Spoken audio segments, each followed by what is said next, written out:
I gotta say, this is normally not the kind of story that we would talk about because it kind of falls outside of the purview.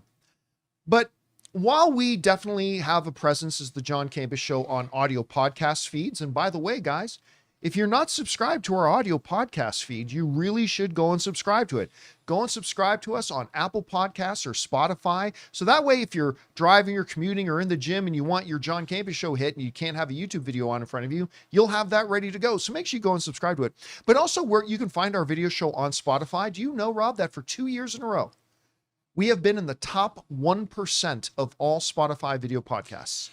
I did not know that. Top 1%. Last 2 years in a row, Spotify has sent us this badge and all that kind of stuff. But all that being as it may, our main home is here on YouTube. And every once in a while, a big something with YouTube comes up, and this is where our show is. So I thought it'd be interesting to kind of talk about this a little bit. You might have heard in the news, and you can bring this up here, Jonathan. Campaigners welcome Meta and YouTube's defeat in landmark social media addiction trial. For those of you who did not catch this, Meta, aka Facebook, and YouTube were being sued for causing social media addiction. Now, I'm oversimplifying a bit, but that's the basic gist. And in a stunning result, the jury came back and they found Meta and YouTube liable for it. And I think the tune was to about $6 million. Google and Meta.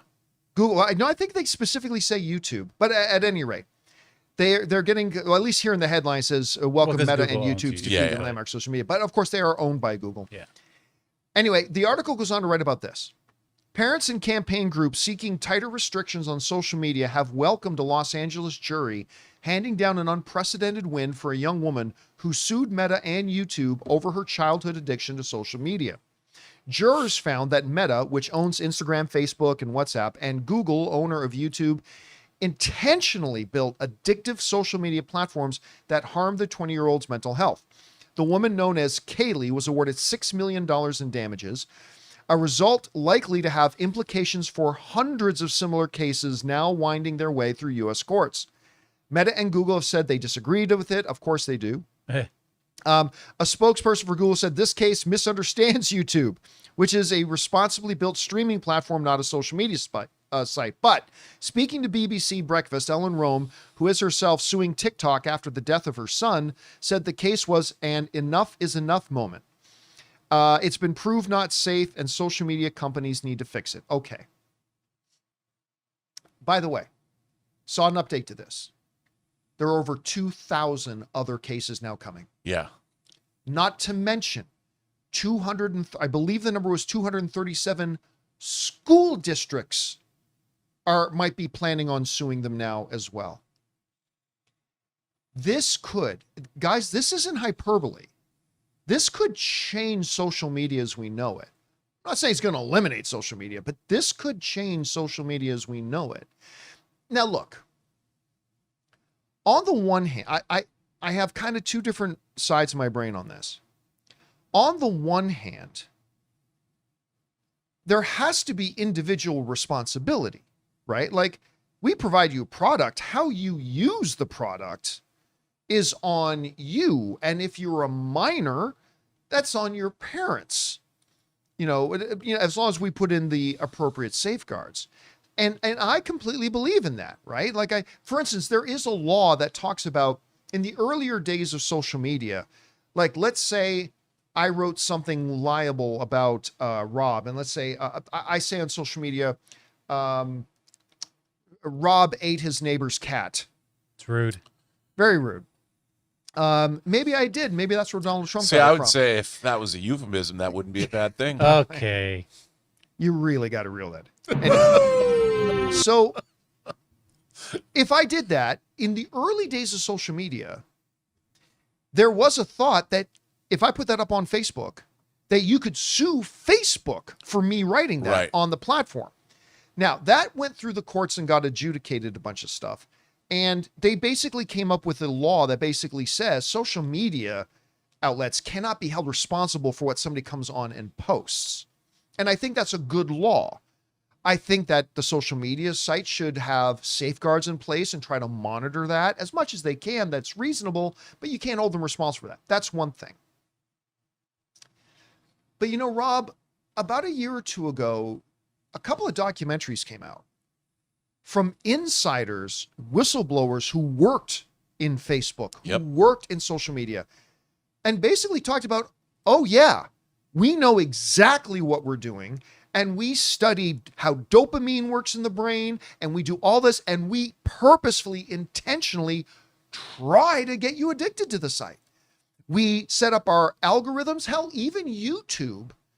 You would think that in trying to determine what YouTube is going to push and recommend would come down to content, topics, interests, stuff like that. But do you know what's kind of become, to the best of my understanding at any rate, like the most important thing that YouTube looks at in determining about whether or not they're going to promote your video to other people? View length. What's going to keep, like, it's great if 5 million people click on one video and watch it for 10 seconds, but if 5,000 people click on another video and watch it for 20 minutes, that's the one YouTube's going to favor. Because the whole thing for YouTube is they want people watching as much and as long as possible. For advertising. For advertising, to make money. Yeah, to right? make money. And that's what all comes down with. Facebook, it was different things. And so it's like, that's not being responsible. As a matter of fact, I don't know that I can find it here, but like $4 million of the, or 70% of it was, of the $6 million fine went against Meta, 30% of it went against Google, but it was also split into a couple things. There was damages. So they gave her like money for damages, but part of this ruling was also the jury attributed punitive. Mm-hmm. Punitive basically means punishment. Yeah. The jury found that you guys did this and you are responsible, but you did it on purpose. You know that the certain things that you do are damaging, and you do it anyway. And so the jury not only awarded damages, they awarded more for punitive. And the reason this is a big deal is now that precedent has been set, and you literally have thousands of other, remember, this is just one person, just won $6 million. We got 2,000 more coming, and maybe exponentially more than that after that. Now, of course, Meta and Facebook, or Meta and YouTube, are going to be appealing the decision. Of course they are. And maybe they'll have success. We don't know. But if they fail, I mean, this is going to have to make all social media platforms radically rethink, including our home platform of YouTube, about how they navigate this. This was a shocking result of this case. This episode is brought to you by Pocket Hose, the world's #1 expandable hose. Guys, I got to tell you, the brand new Pocket Hose Copperhead with Pocket Pivot is absolutely fantastic. First of all, if you've ever dealt with one of those old school hoses, you know exactly how annoying they are. They kink, they crease up at the spigot, and half the times it feels like you're fighting the hose more than actually watering anything. But the Pocket Hose Copperhead has this pocket pivot that swivels 360 degrees so you get full water flow and way more freedom to move around your home and yard with ease. And here's the part I really love. When you're done, it shrinks right back down to pocket size, which makes it ridiculously easy to carry, handle, and store. And after trying the Pocket Hose, I am never going back. I even now pack it with me and bring it in my camper van. It's that versatile and that good. Plus, it's backed with a 10-year warranty, which is awesome. So for a limited time, my listeners and viewers get a free Pocket Pivot and their 10-pattern sprayer with the purchase of any size of Copperhead hose. Just text Campea to 64,000. That's Campea to 64,000 for your 2 free gifts with purchase. Campea to 64,000. Message and data rates may apply. See terms for details. Anyway, Rob, you saw it. What out of all this stuff is really jumping out to you? Well, I think that the fact is they have designed this to be addictive. They've admitted it, they've said it, and it truly is. Now, I find, look, I love YouTube as a platform. I find that the YouTube algorithm knows me well enough that I either get entertainment news, but I look at a lot of science content. a lot of technology content. I look at a lot of political content as well. And my algorithm tends to feed me long form shows. And I find YouTube to be an invaluable resource. And then I'm always using it to help me with editorial software or looking at tutorials. I think YouTube is an incredible platform. I would never want to see it go away. On the other hand, I love Instagram. I like using it.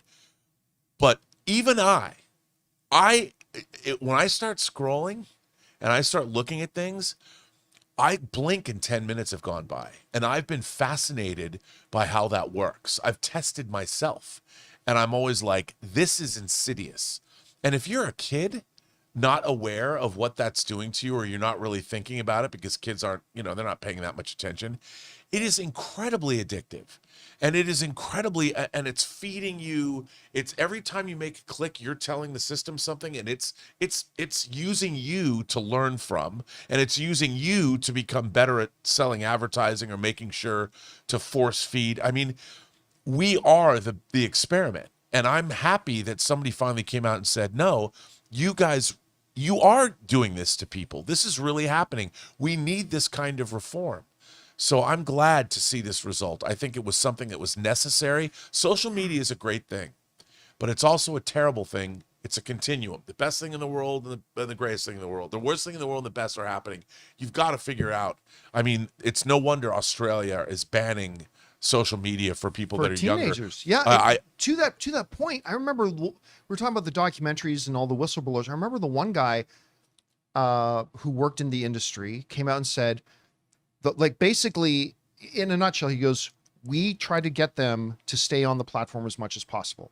And we find the things that grab them the most and the longest are things that make them feel good about themselves and things that make them feel bad about themselves. Those two things are what keep them on.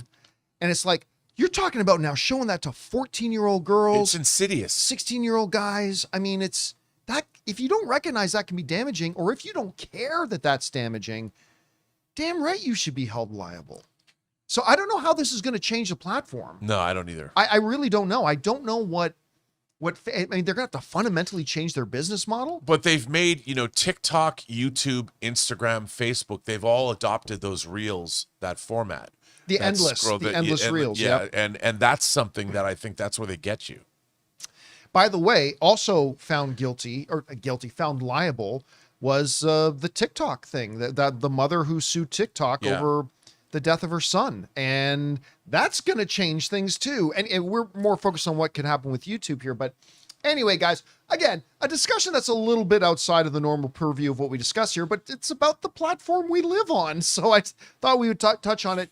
Whatever you guys think about it, jump down into the comment section below and watch the John Campea Show 24 hours a day. Hey guys, thanks so much for watching this video. Make sure you like the video, leave a comment, and subscribe to our channel. And don't forget, we have a daily podcast called the John Campea Show Podcast, available on Apple Podcasts, Spotify, or your favorite podcasting app of choice. Go and subscribe to it today so it'll be there when you need it.